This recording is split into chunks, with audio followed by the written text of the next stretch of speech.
Hola, Flipgrid 14.2, the second half of chapter 14. It was kind of nice to have a little bit more time to go through this chapter.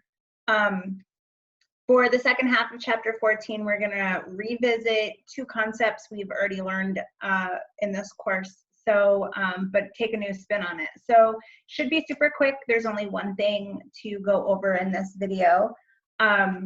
And then I'll give you some questions and let you have at it. So the second half of chapter 14 introduces the present perfect subjunctive, which we talked about the present perfect back in chapter 10. It was like the first thing that we did this quarter. It was the yo he visto, tú has mirado, nosotros hemos puesto. It was saying what we or others have done, and we created it, we formed it by using the verb haber, which was yo he, tú has, él, ella, usted ha, nosotros hemos, vosotros, ellos, ellas, ustedes han, and then the past participle of the verb. So like hablado, votado, mirado, saltado, corrido. That was the present perfect. This lesson looks at the present perfect subjunctive. So it's basically just taking that present perfect and using it in circumstances that would require the subjunctive, which we are really familiar with now, hopefully, right? Because we've been working on it all quarter. So again, this is kind of what I was just talking about. The present perfect indicative establishes that an action has taken place sometime in the recent past. Yo he votado en las elecciones para alcalde. Chapter 14 being about politics. I have voted in the elections for mayor. The present perfect subjunctive is used in the same environments that would require the subjunctive about actions completed in the recent past that are including somebody's doubt, uncertainty, negation, emotion, opinion, what somebody wants for somebody else to have done recently. So let's look at how to form the present perfect subjunctive. So we are basically just going to take the subjunctive of the verb haber. So instead of he, has, ha, hemos, ellos, han, the subjunctive of haber is haya, hayas, haya, hayamos, hayáis, hayan. And we're going to put it with the past participle of the verbs. And so this part is actually the same as it is in the indicative. The participle does not change. The only thing that changes is the verb haber getting pushed into the subjunctive. So if it's an AR verb, you drop the AR and you add ado. If it's an ER or IR verb, you drop the ER or IR and add ido. Oopsie. Sorry. So forming the participle part is the same exact thing that we did back in chapter 10. So it's actually a good time to review it right now. The haber being in the subjunctive is how we form it. Okay, so now let's look at some examples. Excuse me. Es bueno que hayas venido. It's good that you've come, or it's good that you came. No creo que ella haya hecho la tarea. I don't believe that she has done the homework. As opposed to saying, I don't believe she does the homework. I don't believe that she did the homework. I don't believe that she has done the homework. Okay, so it's again, any circumstance, any situation where we would use the subjunctive, except now instead of just the present subjunctive, which we've been working on this whole quarter, now it's the present perfect subjunctive. So it's just, instead of putting the verb in the subjunctive, you're going to put the verb haber in the subjunctive and take the participle of the verb. Okay, so really quick, here's how you're going to practice with this. The direction se trabaja con un compañero. You obviously are not going to work with a partner on this. You're just going to take, and you don't even have to do all 10 of these, maybe do 5 examples in your video back to me.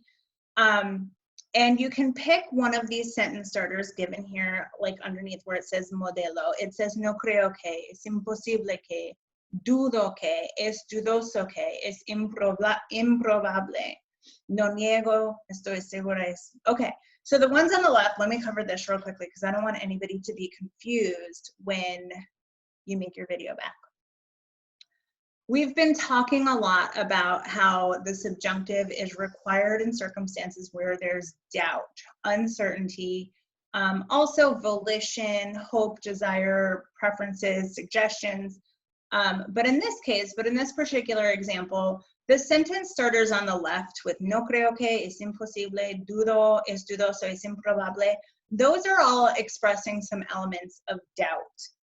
So those 5 sentence starters would require the verb to be pushed into the subjunctive. The examples on the right, no niego que, I don't deny that. Estoy seguro de que, I am certain that. Es verdad, it is true. No hay duda, there is no doubt. All of those examples express certainty, so they would not require a verb in the subjunctive.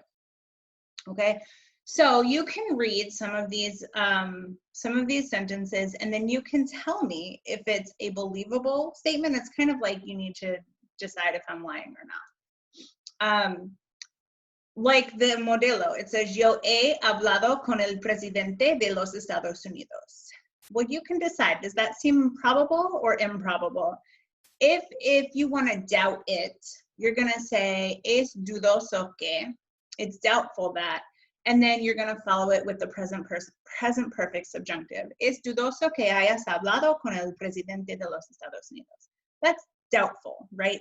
Although sometime if we ever meet in real life, I will tell you my story about how I actually hung out with Michael Jackson. It's a true story. So, but you probably wouldn't believe me at first until I gave you all the details. So, for example, number 1 says, mis padres me han comprado una bicicleta nueva. Well, that's not really doubtful.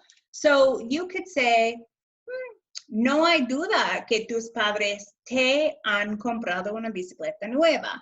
Notice when I restated the sentence, since there was no doubt, I did not change the han comprado into the subjunctive. However, if it were doubtful, let's say there was a reason for you to really doubt that my parents had bought me a new bicycle. No creo que tus padres te hayan comprado una bicicleta nueva.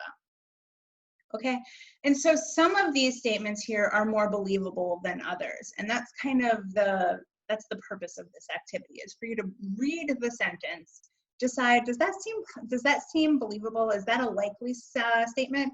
Or I'm not going to believe that, I'm going to doubt that, and then you're going to restate it and say, I don't believe that this happened to you. Now remember, all of these, well, not all of them, but whoever the person is doing the verb, like the first one is me han comprado, my parents bought me. So you're going to conjugate haber for padres, te hayan. The second one is in the yo form. Yo he visto una película de terror. Well, in the restatement, es imposible que hayas visto, that you watched. Or the third one is about my friends and I, so you would conjugate that one in the ustedes form, that you all. So think about that too. There is some processing here. Maybe I was a little bit over presumptuous when I said that this was a pretty simple activity. It is, but I do want you to think about who you're conjugating that verb for. Okay, and then deciding if it's believable or not. I look forward to your answers. I love hearing your guys' answers in your Flipgrid videos. Here are some conversation questions. This does not have anything to do with the present perfect subjunctive or any of the grammar even that we've talked about in chapter 14, which was conditional, future, and present perfect subjunctive. These are just conversation questions. I'd love to hear your opinions. ¿Qué piensas de tener armas en casa? Armas are weapons. Doesn't have to be any particular type of weapon, but probably es mejor preguntarles qué piensas de tener armas los maestros en las escuelas, porque ahora muchas personas tienen armas en casa, pero mucha gente dicen que los maestros, los profesores en la escuela deberían tener armas. ¿Qué piensas de esto? A mí no me gusta esta idea. Como ustedes todos, muchos de ustedes viven en Washington, ¿qué piensas de la legalización de marihuana? ¿Es una buena idea o mala idea? ¿Y por qué? ¿Por qué sí, por qué no? Y la última pregunta es, ¿debe pagar a los que no trabajan o no tienen trabajo? El desempleo. El desempleo en English is unemployment. Cuando yo hice estas preguntas hace algunos años, 2, 3 años atrás, no había ese problema que tenemos ahora. Okay, let me just clarify that this question wasn't written recently. It was written several years ago. Right now, during the pandemic, this is a very different question. Okay, so that's not really what I'm referring to. That's not what I'm asking about. I'm asking about en general. Normalmente, ¿debe pagar a los que no trabajan o los que no tienen trabajo? Y tus ideas y opiniones sobre cuánto tiempo o cuáles reglas deberíamos tener sobre eso. So, estas tres preguntas al final también. Okay, so I want to hear you make some sentences on this slide. Oops. This one, using the present perfect subjunctive or not, and then also answer these 3 questions, okay? Not too much this week. I look forward to hearing your answers. Adios.